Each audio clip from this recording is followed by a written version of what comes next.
De volta ao último bloco do programa Papo Certo aqui, mais uma vez agradecendo a presença de vocês todos aqui. É uma honra para a gente poder debater, discutir, levar um programa com esse conteúdo. A gente gosta muito, a gente procura sempre estar levando, seja através do Raízes da Serra, através de outras conversas. Já tivemos um papo bacana com o professor Marcelo lá em Conceição de Macabu também, que contou diversas histórias e é um colaborador também da TV Interior. Muitos projetos que a gente pretende desenvolver nessa área, então agradecendo demais ao Bosco, a Sheila e agora o Rodrigo também.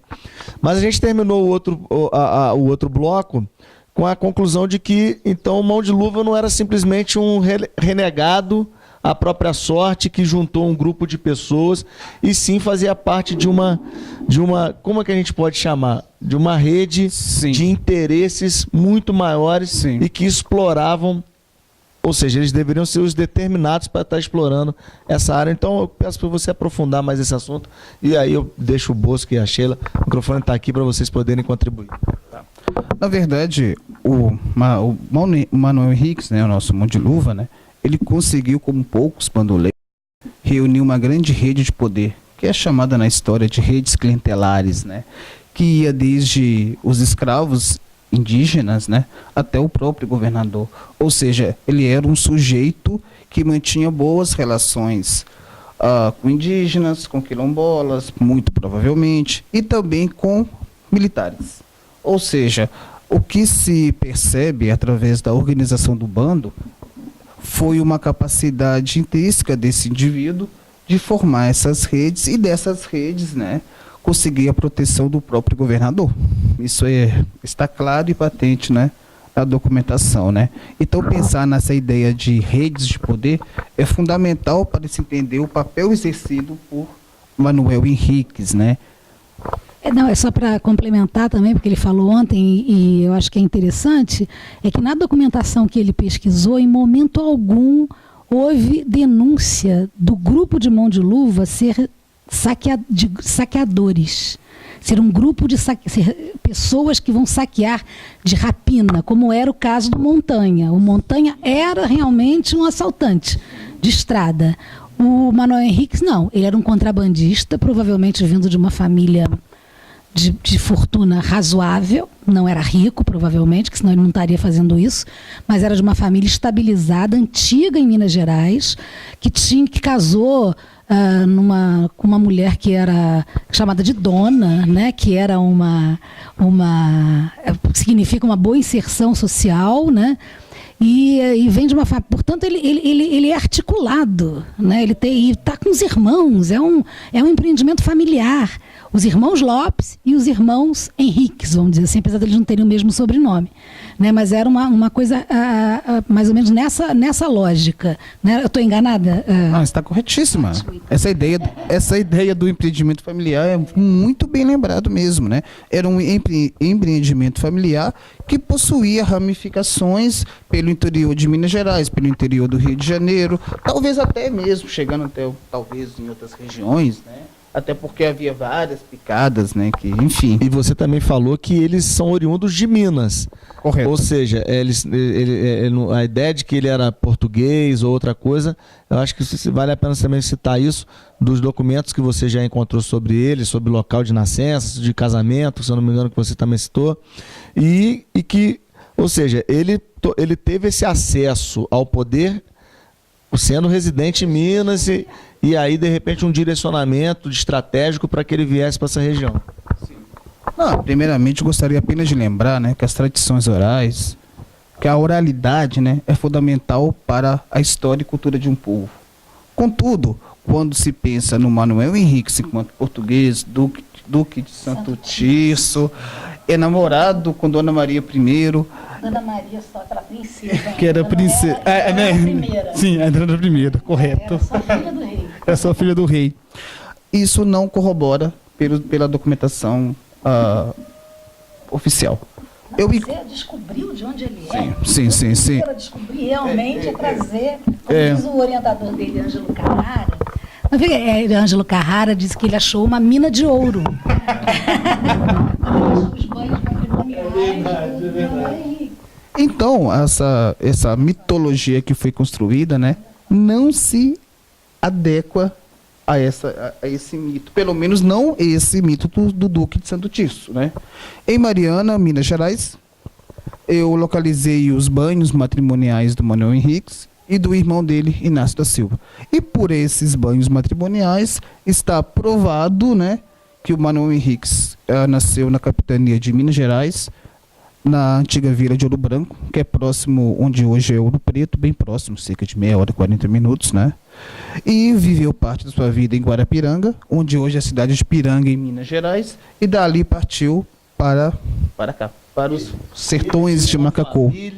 Ele trouxe família, ele trouxe esposa, filhos. Provavelmente ele trouxe família, irmãos, enfim, né? Amigos, escravos. Escravos, filhos, a referência de que filhos que estão Sim. com carinho, que legal. E eles Sim. foram colonizadores, então, dessa nossa área. Eles provavelmente foram os primeiros habitantes não indígenas. Sim, com certeza, com certeza. Próximo dos índios, aliás. Ele era muito próximo dos índios. Mantinha-se boas relações com as comunidades indígenas, né? E ele estava formando um arraial, um verdadeiro arraial, né? Agora, eu queria... Deixa eu só fazer uma adenda. A gente está sendo recebido aqui na casa da Sheila, com muito carinho, com muita atenção. E essa aqui é mais um personagem da nossa entrevista. Agora, Rodrigo, eu queria voltar a essa questão da visão romanceada do Mão de Luva. Essa visão é tão bem construída que, em si, ela tem também que se tornar um objeto de estudo, né? Para ver como que uma época compôs essa narrativa que durou tão absurda e tão curiosa e tão cheia de detalhes concatenados com aquilo que de fato existiu. Né? O Marquês de Pombal estava na história, enfim, a trama política estava representada ali, muito bem representada.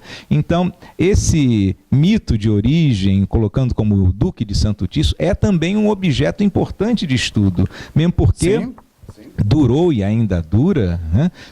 Geração e geração e geração que conta e reconta essa história. Então eu queria que você falasse sobre isso e queria que você falasse também sobre dois detalhes curiosos, né? Que nós não podemos deixar passar. Primeiro é o processo inquisitório, né? Da Inquisição, né? O Mão de Luva teve problemas com a Inquisição, e a outra situação é o Tesouro de Mão de Luva. Tá ok? Tá. Não, sem problemas. Vamos por partes. A primeira pergunta foi sim, do mito. Bem, quando eu volto à minha dissertação de mestrado, eu vejo que há tantos temas, né, que ainda podem ser desenvolvidos dentro da pesquisa. Um deles, por exemplo, é a questão das picadas, né? Que é dos caminhos não oficiais, da cultura material que foi se desenvolvendo nessa região, né? E um outro tema é justamente essa ponte, né?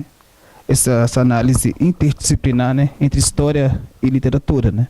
Procurar compreender como que foi construído esses mitos a partir do final do século XIX e século XX, a partir da ideia positivista, né, de que era necessário criar grandes mitos, grandes heróis que pudessem representar o município. Seria um regionalismo, né, necessário para aquela época, né, para representar a riqueza e cultura de um povo, né.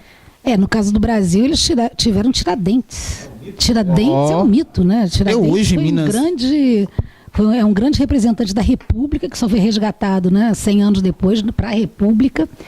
E Benta Pereira, eu cito sempre Benta Pereira em Campos, que é tido como uma heroína campista, aquela que liderou a libertação da capitania do domínio dos Asseca, né? Mão de Luva é a mesma coisa, faz parte da mesma época de produção desses mitos. Então, ele está inserido nisso. Então, é por isso que eu acho até muito importante continuar contando esse mito na escola, que é lindo, combina, sabe? Cabe certinho, mas ao mesmo tempo sabendo da história documentada, não é nem a verdadeira, vamos dizer, a documentada, a que é possível. Não, perfeito. Essa ideia dos mitos é fundamental, né? Jean-Pierre Vernant, né, aquele famoso, já afirmava, né, que atrás de um mito pode haver uma conotação de verdade, né? Não nesse caso, mas no caso do Tesouro de Cantagalo, talvez, né? Que eu encontrei uma documentação que faz menção que antes de chegar aos oficiais de Minas e do rio que acabou não vindo, né? Ele teria escondido dentro de uma vasilha algumas oitavas de ouro, né? Só que, logicamente, que esse ouro já deve ter, né, sido localizado durante o século XIX, né? Então... Se que foi que aconteceu mesmo, né, Rodrigo? Porque aí ele tem certeza que porque quando capturaram o bando, eles conseguiram resgatar 600 e poucas 680 oitavas de ouro, que não é uma quantidade muito grande, né? É uma quantidade bem pequena. Então ele acredita que grande parte do ouro que estava em posse desses contrabandistas foi escondido, né? Foi escondido, e aí as pessoas pensam no que for possível. Mas a minha pergunta se ele foi escondido é porque eles já temiam serem descobertos, e aí também aí entra o seguinte vínculo: uma vez governador de Minas, que houvesse esse vínculo em dissociação aos interesses da coroa, a coroa tentando resgatar essa situação, como é que isso tudo acabou? Onde é que entra a coroa definitivamente no desbaratamento desse processo, e como é que haveria de ter sido a comunicação do bando com os cabeças do processo? Como é que funcionou isso? Sim, havia duas opções. O governo de Minas criou a famosa carta de engano. O que seria essa carta de engano? Uma falsa promessa de que os sertões das cachoeiras aqui de Macacu e Cantagalo seriam legalizadas e repartidas para terras agrícolas e também para a extração do ouro. A proposta do Rio era diferente. Era invadir a região com um grande contingente militar, armas, enfim. E o vice-rei Luiz de Vasconcelos não gostou nem um pouco dessa história da carta de engano, porque para ele isso era um grande teatro, né, que estava sendo organizado pelo governador para tirar o dele da reta, né? Para tirar o dele da reta. Mas no final... O que significa isso? Significa assim, porque eu também gosto de entender essa lógica, né? Quer dizer, eles já tinham contato, esses soldados, o sargento Mor, os militares que eram muito próximos ao governador de Minas, já tinham contato há muito tempo com o Manuel Henriques e todos eles. Se o vice-rei fosse invadir com a carga militar pesada, eles iam acabar delatando essa ligação que eles tinham com o governador. Então o governador pensa assim: é melhor eu me infiltrar, dizer que eu estou me infiltrando, que eu fiz isso de propósito, que eu troquei cartas, mandei meu sargento Mor, mandei o soldado, como é que é o nome do soldado que eu esqueci o nome, Sebastião Craveiro, lá fazer comércio com eles, aqui, para poder entender o que estava acontecendo. Aí depois sim eu ocupo. E eu acho, agora pensando nessa história, Rodrigo, porque então a invasão não veio do Rio, veio de Minas. Veio de Minas para poder controlar melhor os danos. Né? E eles foram presos para onde? Não foram remetidos para a capital, foram remetidos para Minas Gerais, para Vila Rica. Então, chegando em Vila Rica, e o botim, né, de tudo que eles aprenderam, armas, espingardas, o ouro e outras coisas mais, ficou para o tesouro da capitania de Minas e não para o Rio. O vice-rei ficou enfurecidíssimo. As cartas dele são assim de acusar o governador de estar mancomunado com eles. Quer dizer, é uma história assim de detetive. Né? E o vice-rei tinha razão, eu acho que isso aconteceu mesmo. Tanto que quando eles invadiram a rancharia, que tinham dois grupos de rancharias, né? Eles não teve tiro, assim, eles não mataram ninguém, não é isso? Não houve mortes. Houve uma grande confusão. Houve uma grande confusão com tiros para todos os lados. Mas ninguém morreu. Não. Ninguém morreu. Eu acredito que eles foram avisados. Avisados assim, vamos... Com uma encenação. Isso. Para no caso, levá-los para Minas e dali dar o melhor despacho possível. Seria como se fosse, você vai para sua casa com uma tornozeleira eletrônica, né? Vai ficar lá quietinho, não vai mais ninguém vai mexer com você, aproveita que você tem dentro de casa, de vez em quando você pode dar uma saída, ninguém vai falar nada. Ele voltou pro meio dele, né? O Manuel Henriques voltou pro meio dele, né? Que era o Vila Rica, né? O contato com o governador e tudo mais. E o processo da Inquisição mostra essa ligação do Manuel Henriques com o governador, porque o processo da Inquisição ele não aparece ele aparece como acusado, mas ele não aparece dando testemunho, porque ninguém sabe onde é que ele está. Então é uma acusação de 1781, em que ele não é acusado de heresia, porque ele usaria uma partícula sagrada numa bolsinha, né, no pescoço, pendurada no pescoço, e aquela bolsinha dava o poder a ele de não ser morto nunca. Né? E aí aparecem 5 pessoas para fazer o testemunho, 4 delas descrevem o que sabem dele, de ouvir dizer. Nenhuma delas viu o que ele fez, todas elas sabem de ouvir dizer. Que ele um dia fez uma apresentação para o governador de Minas, em que ele, com seus cavalos mágicos e endemoniados, pulou por cima de várias casas. Né? Que ele, aí conta, Rodrigo, a coisa da bolsa, né? Que ele batia a bolsa. Sim. Na verdade, isso remete a uma cultura tipicamente da África, né? Da região da Mandinga. Mandingueiro. Os povos Mandinga da África, né? Que é o da África Ocidental, mas isso aí... Ocidental, isso. A gente tem que pesquisar mais sobre isso. Tá. Pode ser uma coisa só absolutamente católica. E essa questão do corpo fechado, da mandinga, isso é bastante perceptível, né? Em Minas Gerais. Se nós voltamos à época lá dos grandes motins que houve em Minas Gerais, né? Nós percebemos grandes potentados utilizando-se, né, desse artifício, né? Para fechar o corpo. Manuel Nunes Viana, por exemplo, que era o grande potentado de Minas Gerais, utilizava também essa bolsinha, né? E dizia que com essa bolsa, né, ele estava protegido, estava com o corpo fechado e nada o afetaria. E ele teve o sucesso, né? Ele teve sucesso. Manuel Nunes Viana foi dos grandes potentados de Minas Gerais, né? O Manuel Henriques não foi morto também. O Manuel Henriques não foi morto. por coincidência. Rodrigo, eu acho que assim, eu acho que a gente já conseguiu trazer um fato novo nessa entrevista, só que eu acho que quem quiser saber a verdade dessa história toda tem que comprar o livro de vocês. A intenção aqui foi trazer essa novidade, foi trazer essa possibilidade nova, essas informações novas. Eu queria concluir o nosso bate-papo agradecendo demais a vocês. Eu acho que dava para a gente ficar mais 3 horas conversando aqui, mas eu acho que a gente conseguiu levar para o público essa expectativa de querer aprender um pouco mais. Eu vou pedir para cada um poder dar o seu depoimento final e só dizendo, é claro, você sabe-se o paradeiro final do Irmão de Luva? Eu posso emendar nessa pergunta? Já vai lá. Porque, como foi dito na conferência ontem, o Rodrigo localizou o processo da Inquisição. Não foi um outro pesquisador, então. Ah, perfeito. Tá.